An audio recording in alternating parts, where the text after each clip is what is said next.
Wait.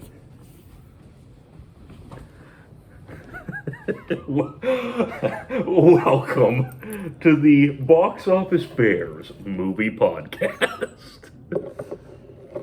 Hello, everybody. I'm your host, Jacob Erzberger. And Jacob is currently wearing a wig. I am currently being shadowed by Nick Scott. Okay. And I am Nick Shawley. We are your wonderful host here at the Box Office Bears movie podcast. And boy, do we have a treat tonight. I don't know if you really want to consider this a treat. Jacob, I consider this very much a treat. You can consider this however you want to. Oh, God. So tonight we are talking John Waters' 1972 classic, Pink Flamingos. Nick, I'm just going to flat out say this. At the start, my gut feeling about this movie has obviously changed. And as watching this movie going forward, I can proudly say this is the worst movie I have ever seen in my entire life. The worst one? Seriously? Yes, the worst. It's an exercise in poor taste, though. That poor taste stays in your mouth for a long time. So those in our audience who aren't familiar with John Waters, you know John Waters. He is the great mastermind behind films like Hairspray and Cry Baby, starring Johnny Depp, and a lot of other ones. But this is early John Waters. This is Pink Flamingos John Waters. So this is actually his third feature film. His third? Yeah, third. Oh, God. He did, I think, multiple Maniacs before this, which also starred John Waters' regular Divine, who we will be talking about a good bit tonight. I don't need. Just to preface this for everyone, we just got off on seeing the movie, and how we would usually do it, we would go back and forth on seeing the movie, then collecting our thoughts afterward when it comes to Friday nights. But we just literally saw this movie. Nick's seen it before, and I'm just in pure astonishment on how bad this movie was. I own this on a Blu-ray Criterion. Yeah. So this movie was, prior to getting released from Criterion, was pretty hard to find, but it was, by the time it was released by Criterion, it was a cult classic in the, the best sense. And the reason I am so giggly, because I believe, scarred Jacob. I believe I have tainted him just by watching this movie. We reviewed Dune 1984 last week, and I thought that was one of the lows of the podcast, and Cannibal Holocaust all the way back from our third episode. But I'm pretty sure I can probably say this takes the cake. But And see, I find this to be a much easier watch than Cannibal Holocaust. no, I would rather watch that than this movie. There are certain parts in this movie that made me want to barf more than Cannibal Holocaust. This was just too painful. Oh, hello there. Maybe the chicken scene, maybe the chicken scene. The dog poop scene. Why am I drawing a blank all of a sudden? It was a whirlwind for you, Jacob. It was just a whirlwind. Everything was just. So this movie kind of came about. John Waters was extremely young when he made this movie. I don't know how old he was. Did I'm pretty sure when I saw this, he was a character in the movie too. He did the voiceovers in this movie. But I thought he had a character name too. I don't think he had a character name. Yeah, his first movie was called Mondo Trasho, and it came out in 1969, and it starred Divine. And then his next one was Multiple Maniacs, and then we follow up with Pink Flamingos. So, Pink Flamingos in the next few movies are known as the Trinity of Trash, widely known because following Pink Flamingos, he worked with Divine again for the movie Female Trouble. Then he worked with Divine again in Desperate Living. All had received X ratings and NC-17 ratings for today's standards. And then he kind of started... he got out of that, but he was still utilizing Divine when he directed Polyester, which was much more of a little bit more of a conventional comedy movie that wasn't as controversial and cutting edge as the films that he was doing throughout the 70s. So what I'm hearing right now is Divine and John Waters were like Martin Scorsese and Robert De Niro. Exactly. I believe they knew each other from high school, and they were both extreme social outcasts. Divine, of course, is behind the character is a man. Hold on one second. Let me pull up. But yeah, Divine's name was Harris Glenn Milstead, and both were from Baltimore. And he became like a really prolific character actor, but like he didn't consider himself a drag queen. He was much more of a... This is so fitting with like... So he was a he didn't consider himself a drag queen, but more of a man who played female characters. And they were both like, prior to Pink Flamingos, they had a long relationship of working together and really just pushing the limits of what they were both very much hippies, but very much about bringing about pushing the limits of society and pushing the limits of like social boundaries. And like John Waters was infamously like just such a, like, I guess a problem child. Like he was uninvited to his high school graduation. But so they were constantly just playing off one another, and just had like, I think just such a good relationship. But they formed what was known as the Dreamlanders, which was a kind of troupe, a kind of like little commune type thing that they were kind of gearing towards, and a lot of the actors and actresses in this movie are a part of that same group. So yeah, so we have Divine, and Divine is actually in Hairspray as well.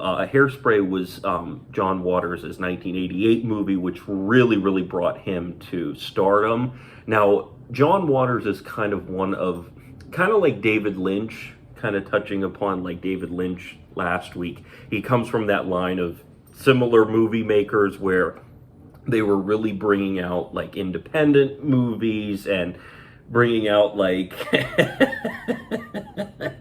pushing the limits of that's a perfect way to describe this. Movie making was. Is just pushing the limits on how far you can really get to this. Yeah. Because my goodness.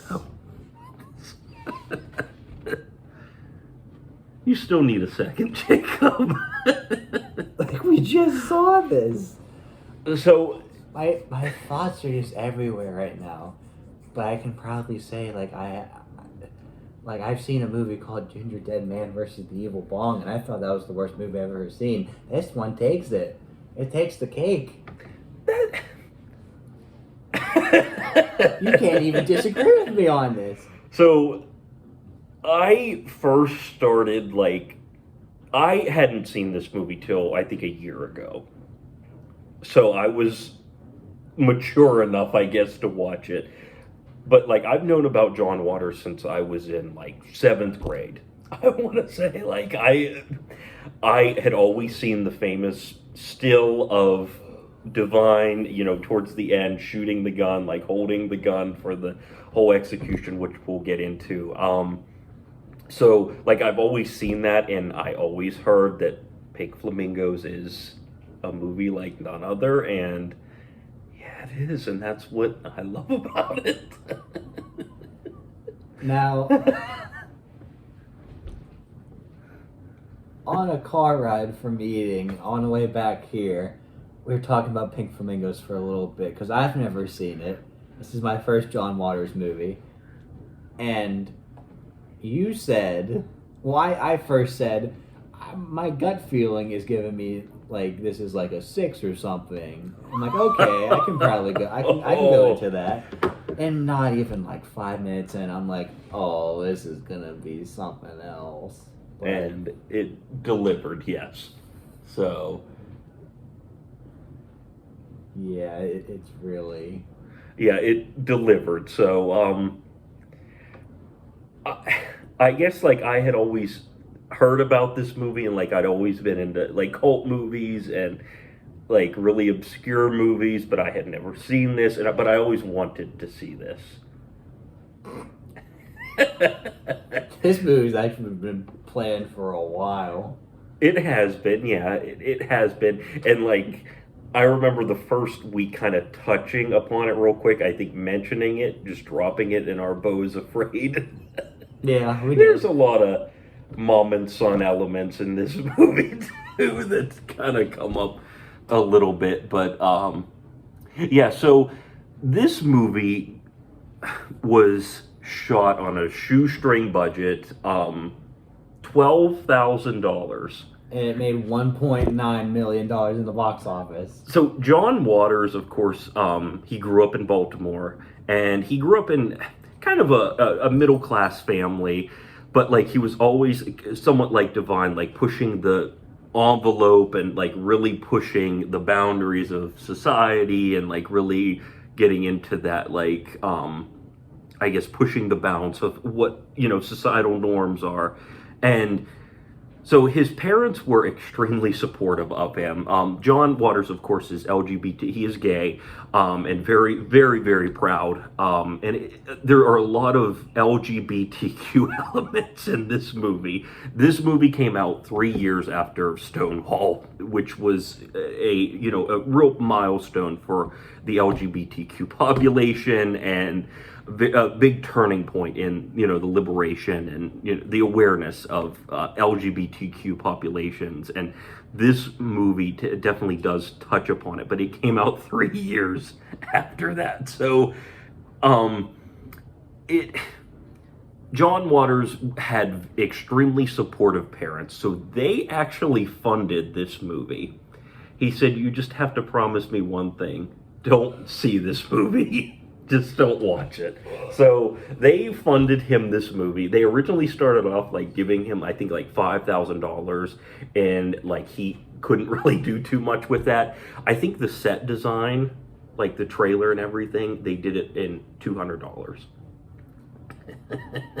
Even with burning it down, too. Burning it down, yes. Even with burning it down. So this movie really caught the public eye in like under the underground scene, because it was underground experimental movie making was really starting to take off. Movies like kind of like Night of the Living Dead and El Topo, and kind of these weird little niche movies that were playing in these little theaters.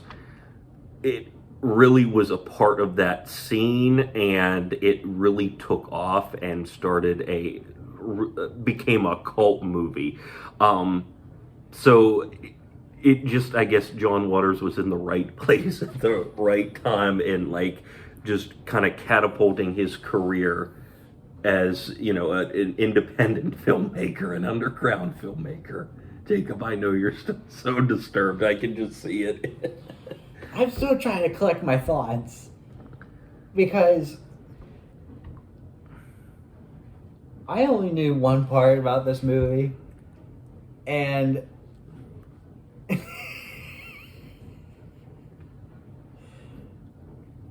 I'll just get into it more whenever we go into the plot.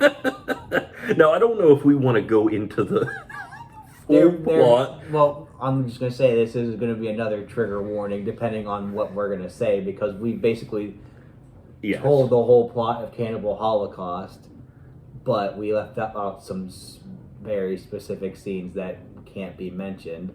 So I feel like we can do the same about this one, but the moral of this story is someone is trying to become the filthiest person alive. Yes.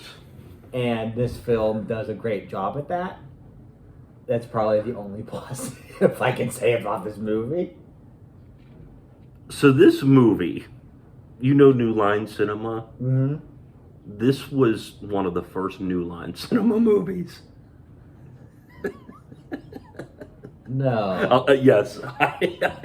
Oh my So the people God. behind Lord of the Rings and a whole bunch of other blockbusters, this was one of their first movies. So I forget the guy's name that started it, but he was friends with John Waters, and he was like, hey, I want to give him, really kind of boost him up a little bit.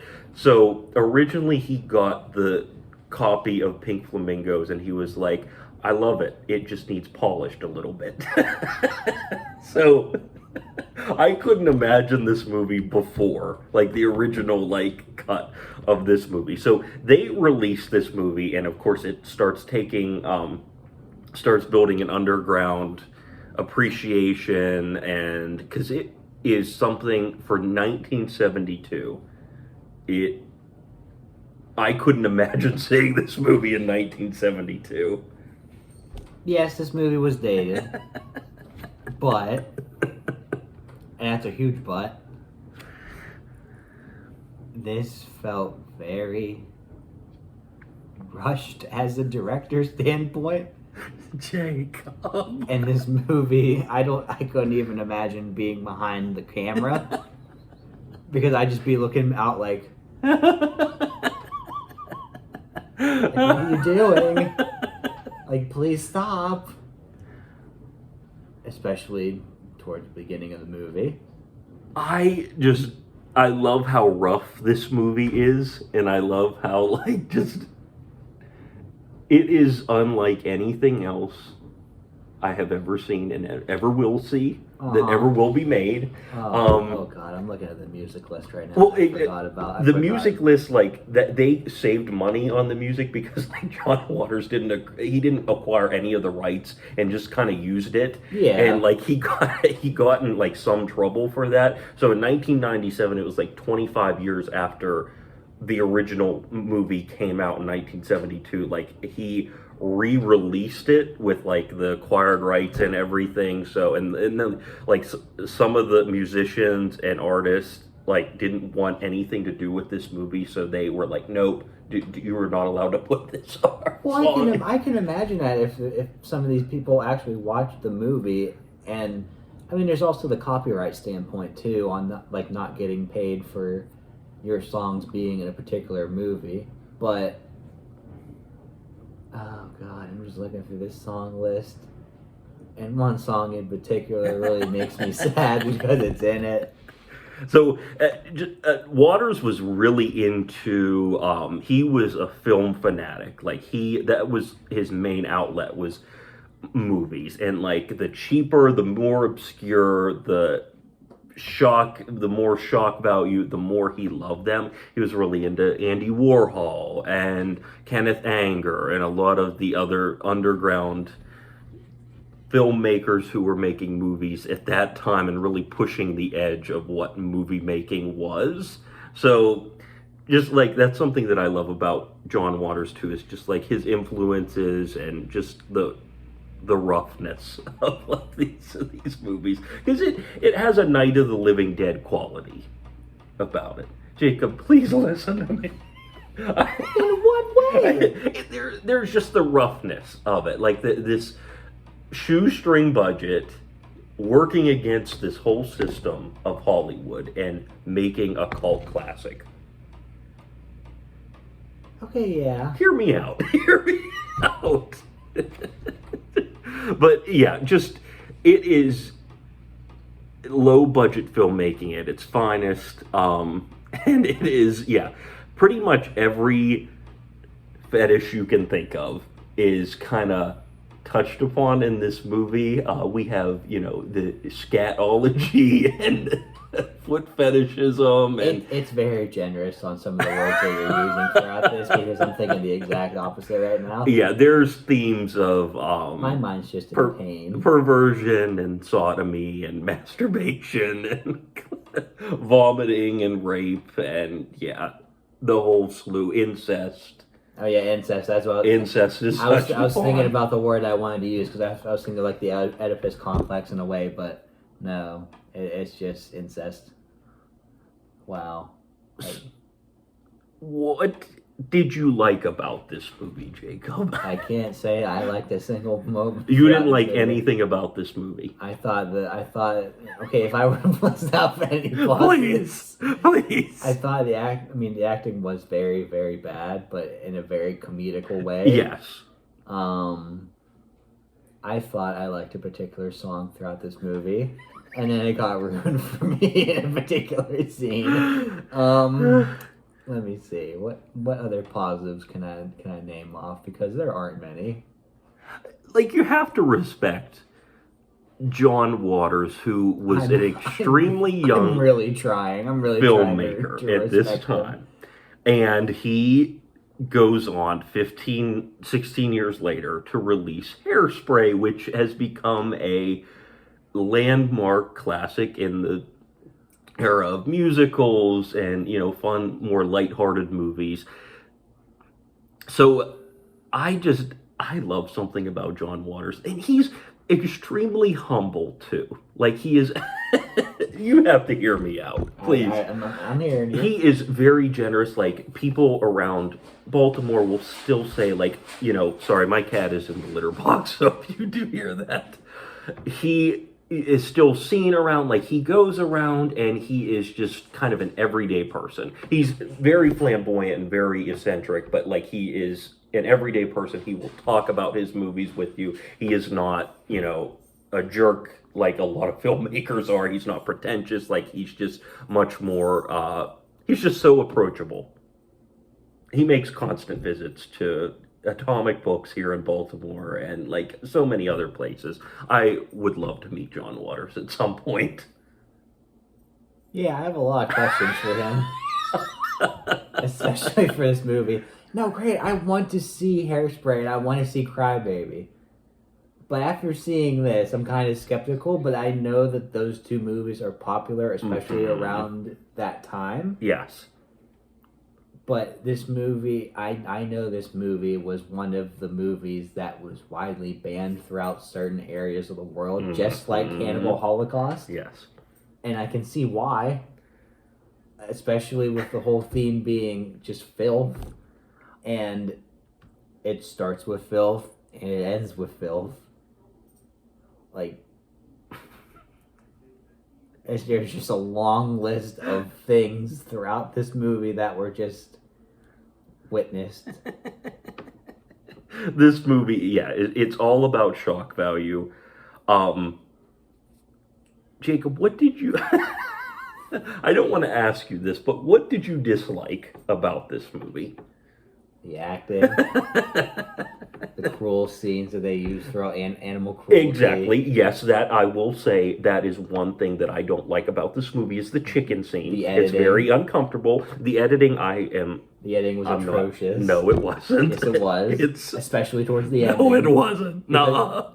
When she was shooting at the end. It's like you can tell. It's the same take of her shooting. It's the same exact take. They just use the same footage. I like that. But the animal abuse scene, yes, I completely agree with you. The chicken scene is a very uncomfortable watch. But I will... I have more. I have more throughout Keep this. going then.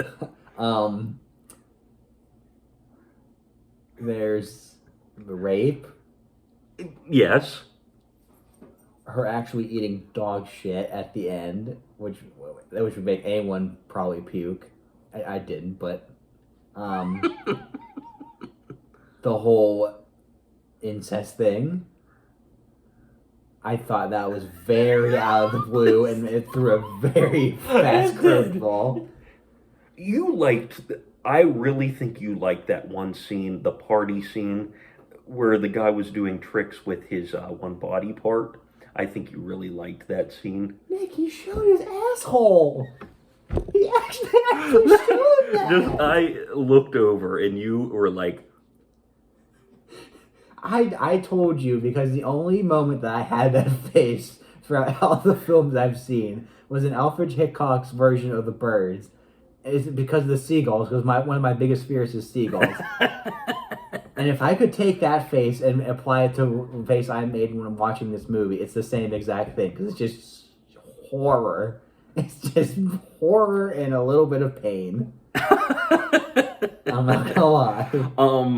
So the guy who plays Crackers, Danny Mills, has actually tried to dissociate he wants nothing to do with this movie. This was his only acting role.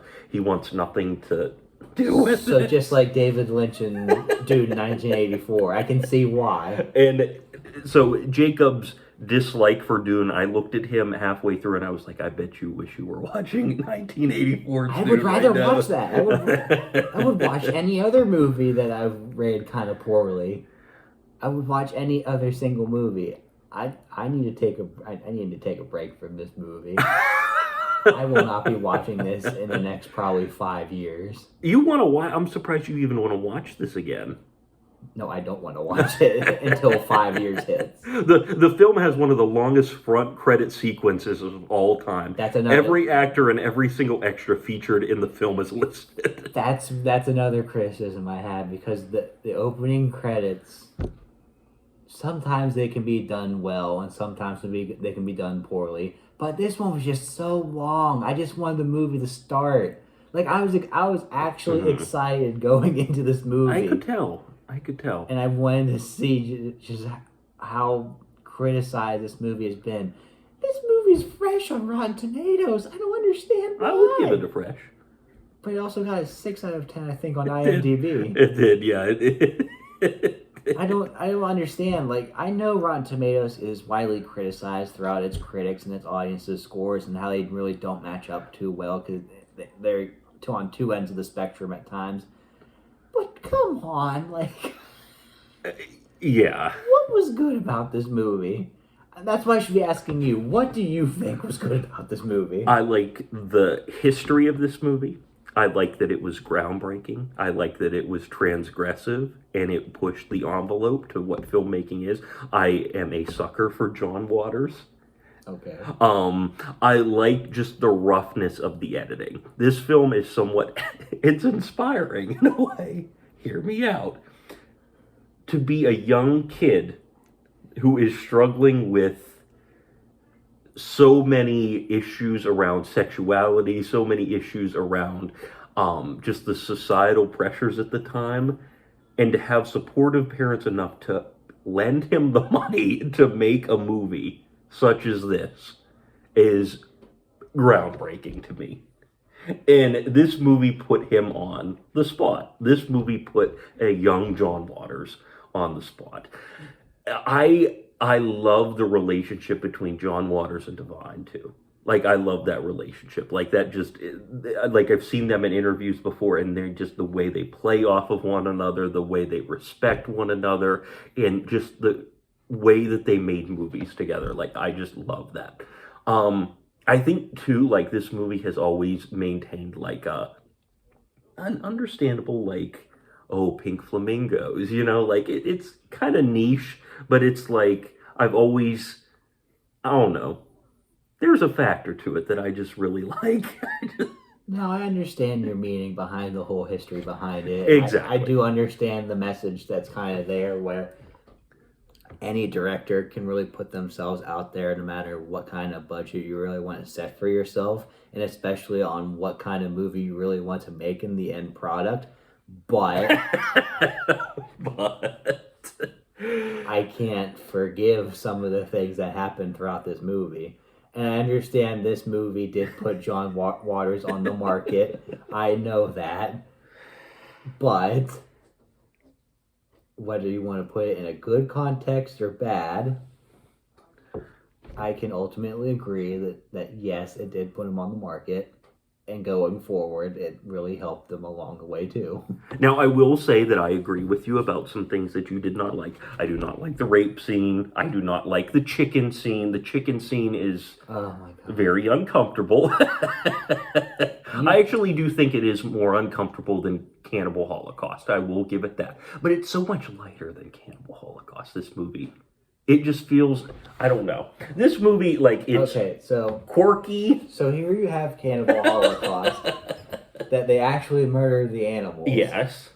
But they actually do it in the way that you would expect it to actually eat them. Mm-hmm. Whereas in Pink Flamingos, you have the chickens. And you said, while I was watching this movie, that they used 7 or 8 chickens, and they used the chickens not in an eating way. They used it in a sexual way. Can you see? Just when you say it like that. Can you see the difference? Yes, I do see the difference. I do, and I will be completely honest. That is one thing that I do not like about this movie. But that I feel like you. Either way, I mean, it's animal cruelty. It is, exactly. It's not good. Exactly. I completely agree with that. But how you use it, I can kind of understand it more of Cannibal Holocaust. They just threw in the chickens and Pink Flamingos in that sex scene. They just threw them in there. Yeah. I get that. I completely understand that point. That there is, that moment is... I feel like culturally, too, like, people are much more harsh with Cannibal Holocaust as well, understandably so. Yes. It's much more infamous than I think Pink Flamingos. Like, Pink Flamingos always gets mentioned for the ending. That's what Pink Flamingos is often associated with. It's not... Then people haven't seen the rest of the movie then. Well, in this movie, like I said, it was hard to find. It does have an X rating. It still has the NC-17 rating, so you're not going to find it at libraries. You're not going to find it. You're going to have to buy it from Criterion. I don't think you're going to be able to find it on streaming either. Now, a few other Waters' movies is on streaming as well. I think Female Trouble and Multiple Maniacs are on Max, so we should watch them. Yeah. I have a more positive standpoint without those ones, maybe. I doubt you will, because they're just the same. Like, they're just all, like, back to back to back. Yeah, but then there's that rabbit hole we want to get into. Like, okay, if it's that bad, I'm really curious to see how bad it really is. I have to see it up front to actually believe it. Just like this one. I had to witness how bad this one truly is in order to actually get the point. But yeah, so this movie kind of touching on that, like, hippie, this movie did come out in 1972, so we're still kind of in the counterculture hippie era, so there's a lot of references to the Manson family. There's actually one scene where Divine is walking down the street in Baltimore, and there is a white brick wall that says "Free Tex Watson," who was, of course, one of the people involved in the Manson family murders. So there's a lot of themes around that, and that's another thing that I kind of like about this movie. It really shows that there was a kind of a darkness in the counterculture movement, I guess, in a way that it wasn't about... There were niches and parts of it that weren't about free love. Well, I guess free love in a way that it was just... Well, another thing I didn't like about this movie was its whole message, because there's no positive message throughout this movie. One was the whole filth aspect, which is basically from start to finish. Two, meaning Divine basically just flat out says, like, she promotes, like, chaos. That is my favorite line. And I said this to you when we were watching it. Yes. That is my favorite line out of this movie. Like, when you watch this movie in current time, you don't want to you want to get something positive out of it. This isn't something that you want to really see because there's no positive message throughout this because it only promotes chaos. And she, like Divine basically says towards the end, like, I hope that anyone that is listening to this news broadcast can join my group or join like the filth brigade or whatever. And she promotes like, oh, I just love like the fresh blood of murder or whatever. Like you want that as your role model? Like I can see that in like a deranged standpoint, but it's just, I feel like it's satire. I feel like the ending is kind of, I don't want to say a positive message, but it reflects that, hey, we are addicted to filth in a way, like we're watching this movie. It kind of pulls a Cannibal Holocaust on a way where it's like they bring the media in and kind of, so exactly. Look at that, Jacob. I never put it in that context. I mean, I just saw it not too long ago, but I never put it like we as the audience are looking at this movie as kind of filth as well. Exactly. Yeah. And we're addicted to filth, and we're addicted to filmmaking, no matter the good, the bad, or the ugly. Exactly, yeah. So that is why when Babs Johnson as her character is, when she is asked by the reporter, what are your politics? And she says, kill everybody now, condone first-degree murder, advocate cannibalism, eat shit. Filth is my politics. Filth is my life. Yeah. That's basically what she says. Yeah. That's this movie in a nutshell. And she believes herself as God. Exactly, yes. Some sort of God. I am God, and then Crackers and Cotton say to each other, you are God. It's a cute scene. I like that. Another quote that says, oh my God almighty, someone has sent me in a bowel movement. Turd in the box. Oh yeah, the turd. What do you think of the mom? Babs's mom. What's Edie? Crazy. The chicken lady is probably one of my favorite things about this movie. Like, I just love it. Like bad out of hell crazy. That's all I can describe it.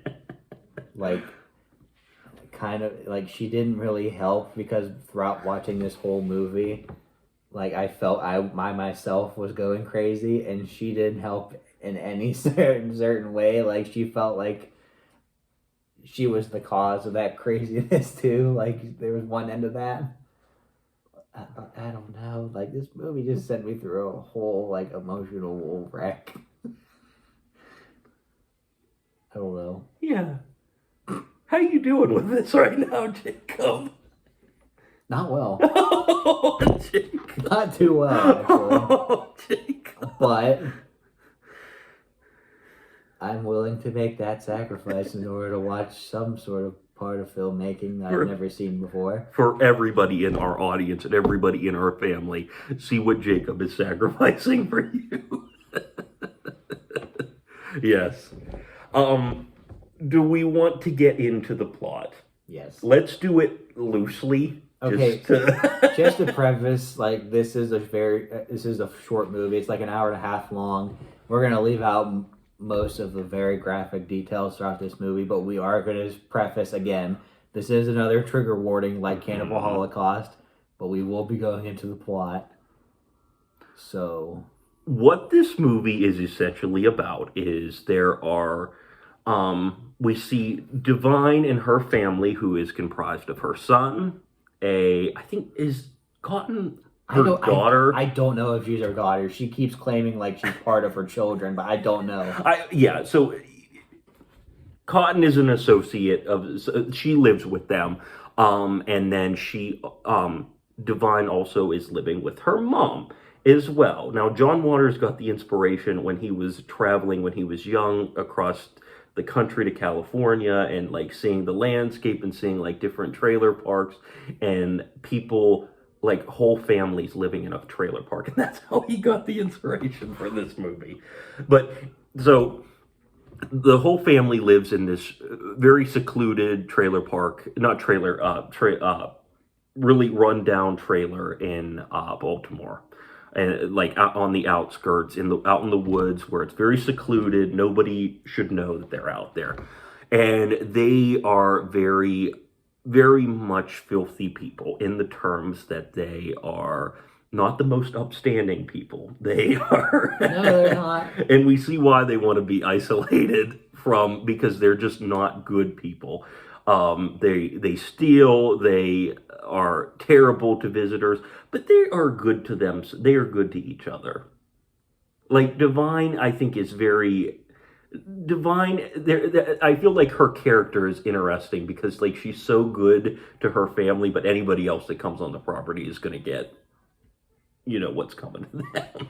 You say that now, but wait until we get more into this. Yeah, exactly. We'll get more into that. So we start off with this. We kind of see her mom, Divine's mom, who is Miss Edie, and she spends her life in a pack and play, and she has a fixation on eggs. Always wondering where the Eggman is, Yeah. and always wondering like where he's going to be, and her breakfast, lunch, and dinner are just eggs. Just eggs. If it's morning and if the sun's out, it's sunny side up, or scrambled, or however you want your eggs. But that's the only way that she'll eat is just making eggs. Yeah.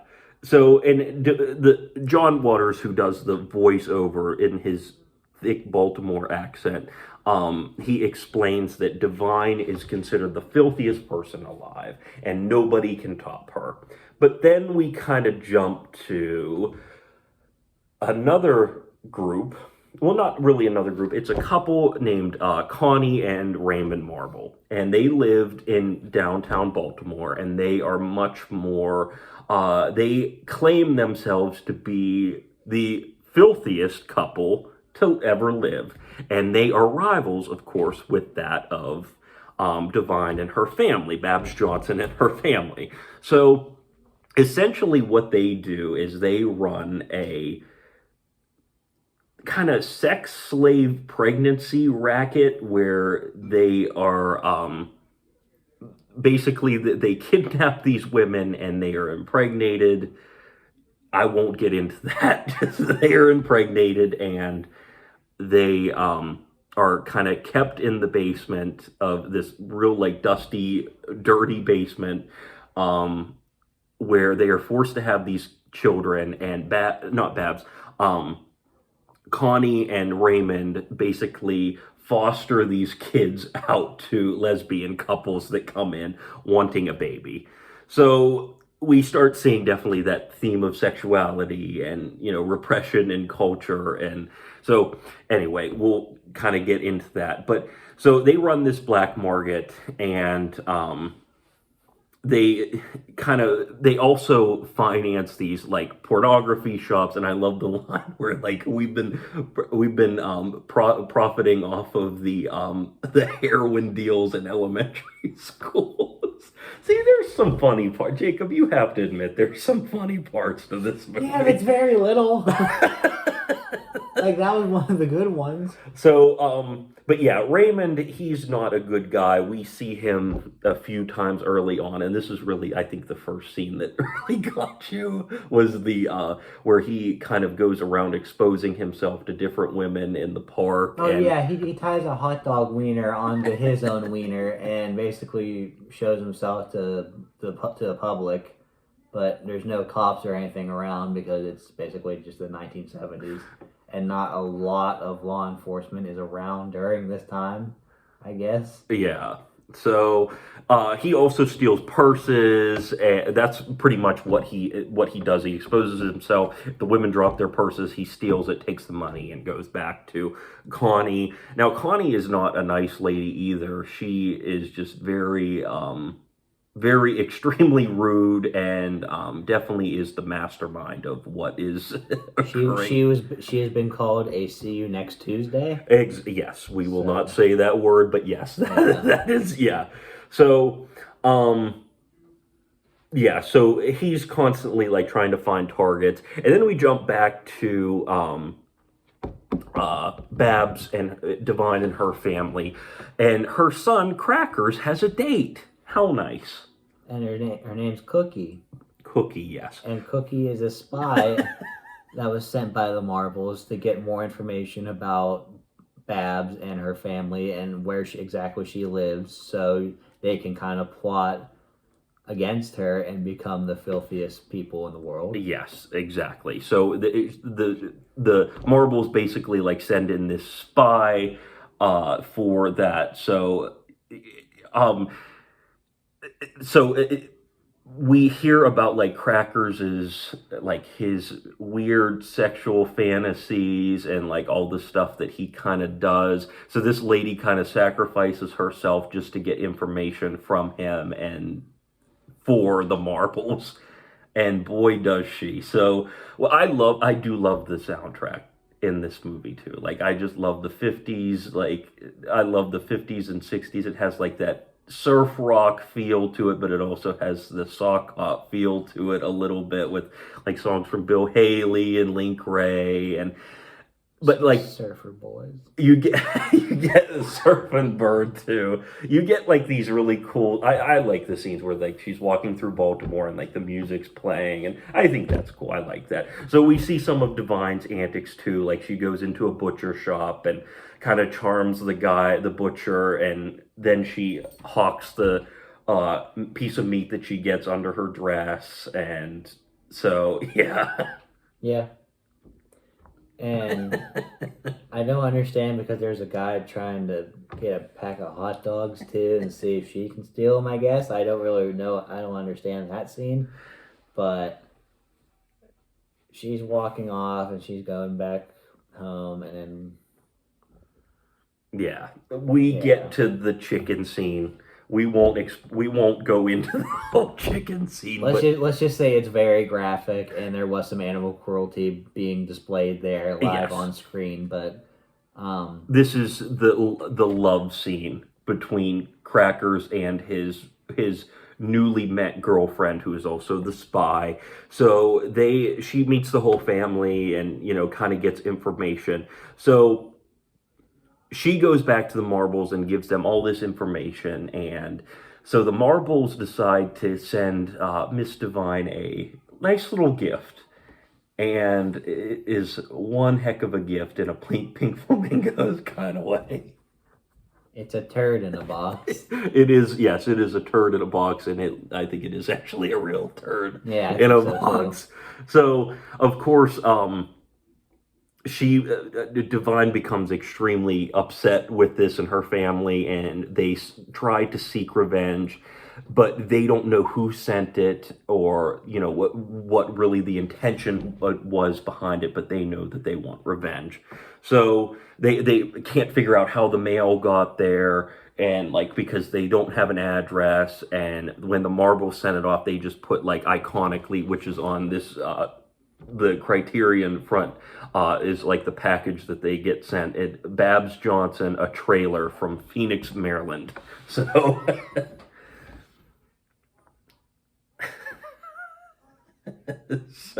I'm trying to remember some of the plot points. I'm sorry. So yeah, and she basically says, she's going to get revenge for whoever sent this package, but it's also, we can't forget that it's Babs' birthday. And also, her mom is getting married to the Eggman. And her mom will be able to move out of the house, and the Eggman promises her to take her to the biggest poultry farm that there is, and she can eat as many eggs as she wants, which is kind of lovely. And at the same time, too, Babs is opening up her gifts, and she gets a meat cleaver, fake vomit, a pig's head.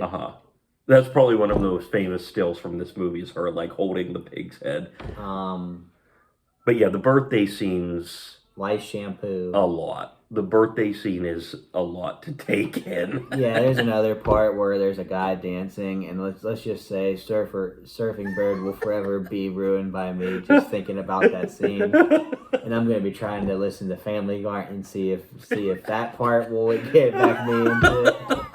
But yeah, just be aware of that. But yeah, so he does his little dance, and everybody's having, a good time in the most Pink Flamingo fashion, in the most Babs Johnson Divine fashion. So everybody's having a real good time, a real good filthy time. But little do they know that the marbles are spying on them from afar in the woods. So they go back and they do the probably one of the most hypocritical things that a claimed filthy person does, really swears to not do, but they call the police on Babs Johnson. So the police The police arrive, the police arrive. and I guess Crackers is up in a tree spotting them, and he warns everyone that the cops are coming. So they get together inside the trailer, even behind the trailer, or on top of the trailer, and they grab all the weapons that they can. They grab, like, you see Babs holding the meat cleaver that she gets as one of her birthday gifts in her hand, and there's guns and stuff. So they basically gather around the cops and just start mutilating them. Yes. And chopping them up and start eating them. It's cannibalism. Yes, exactly. Yeah, it's cannibalism. So yeah, cops generally don't fend well in John Waters movies from what I've seen. But yeah, so they get kind of ripped apart in early 70s fashion and eaten. So yeah, but the Eggman, once the birthday's over, the Eggman takes Miss Edie off for their nice little honeymoon at the poultry farm, and we see him put her in a wheelbarrow and cart her off. And I'm gonna be honest. I thought she was gonna fall out of that. and they would have kept it in the movie. They would have kept that just so the runtime can keep on going. But so they kind of start getting an inkling of who this person that is sending all these bad things to them and spying on them are, and they link it back to the Marbles. So they go to the Marbles' house, and they're not there, but Divine and her son start licking everything and start basically like trying to make everything filthy in their own way. And this is where the incest comes in, which we won't talk about. No, we won't. But yeah, so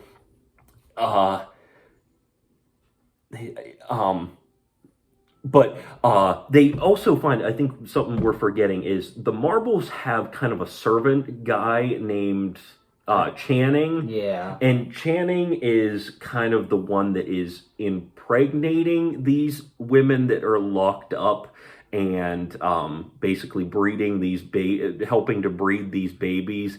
And so he has like a complicated relationship with the Marbles where like he's loyal, but to a certain point where like when they leave, he kind of dresses up as Connie and starts like basically mocking her and mocking Raymond. And they catch him, the Marbles catch him at one point and like lock him away in a closet. So the Divine and her son find him, and they are about to set him free, but they take him to the basement with the ladies who have been locked up, and they basically castrate him. Yeah, and he dies right then and there. Exactly. So the Marbles find him, and he, of course, is dead, and they discover that everything in their house has been defiled, and everything has been just messed up, because in like a quirky little scene where like the couch rejects them and throws them. Oh yeah, their whole house and furniture is basically possessed at that point. Like straight out of Ghostbusters or something. But I love that line too. It's like, Connie, the couch is rejecting you. And then they start to race off, and like the kitchen table starts to fall over, and then they go downstairs and they find. Oh wait, actually, before then, did you mention that the trailer? Oh no! So what Connie and Raymond are actually doing when they're out, when Divine and her son are defiling their place, is Connie and Raymond are setting fire to Divine and her family's trailer. But there's nobody in it, so we get this real long extended scene of this trailer just burning down. Yeah, like we get the point that the trailer's burning, but they show it for like the past like maybe minute or two. Yeah. So then we get back to Connie and Raymond, and they see Channing dead and castrated in the basement with the girls escaping, and they're worried that the girls are going to call the police, and like their whole operation is now in shambles. But they go back upstairs and they see Divine and Cotton and Crackers upstairs, and Divine's just too upset at this point, and she wants revenge for them burning down their trailer. So they tie them up and they put tape over their mouths so they can't even speak, and they go back to the trailer, and they have this quote unquote trial, and three different like news reporters come, and they say, and they want to like film this, so this is the quote unquote trial of the century. And Divine is having this trial where Cotton and Crackers are basically the witnesses, and Divine states like, "Oh, this is just this doesn't even count as murder. This is kind of justice in their own way." And she's trying, and like I mentioned, like she's trying to get supporters on like the whole filthiness aspect, because even though she is the filthiest person out there, she wants to get this group going or whatever. Yeah. And even like before that, like when they're still at the Marbles' place, like they set the women free in the basement. I love that like little detail. Like they set so they're filthy, but they're also like kind of compassionate in a way. Empathetic in a way. Exactly. Yeah, so the women who were in the basement as slaves to the Marbles are set free by Divine and her son. So that's a cool little detail. But anyway, so back to the trial. So they have this whole trial, and it's basically like Divine and Crackers and Cotton basically making doing judge, jury, and executioner style trial, where it's like there is no, because the Marbles are bound and gagged and the by Crackers and Cotton. And the part that I don't understand is every time that Cotton and Crackers switches out to go on the stand, where Raymond and Connie have the opportunity to run, their feet aren't binded whatsoever. They're just accepting their own fate at this point. So, and they have this thing where they're on oath, and they put their left hand on the Bible, and there's no Bible. So it's those little details. So it's like, so they're acting like there's a Bible there. Yeah. So they of course find the Marbles guilty, and we forgot to mention that there are a bunch of newsmen that show up. So I think Divine has kind of recruited these newsmen to come out and make this a spectacle, that she is the filthiest person in the world, and she is going to show what happens to people who try to challenge that.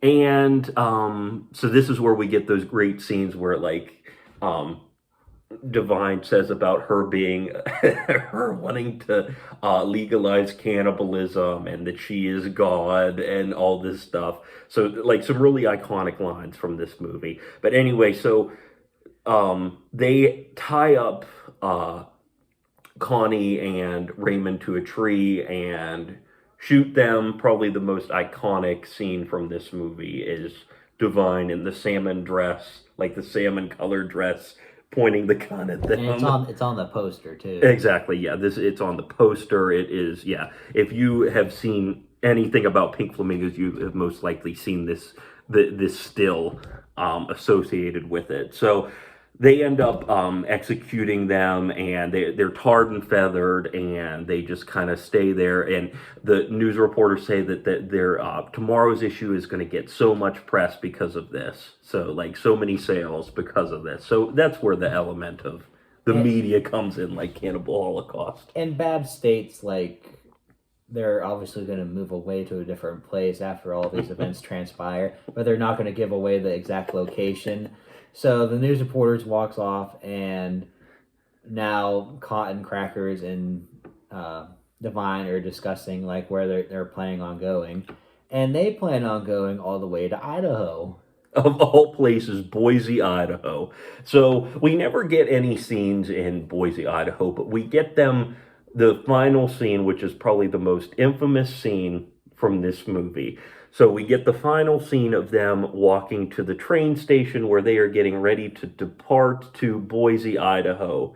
And they're getting ready to depart, and they come across a dog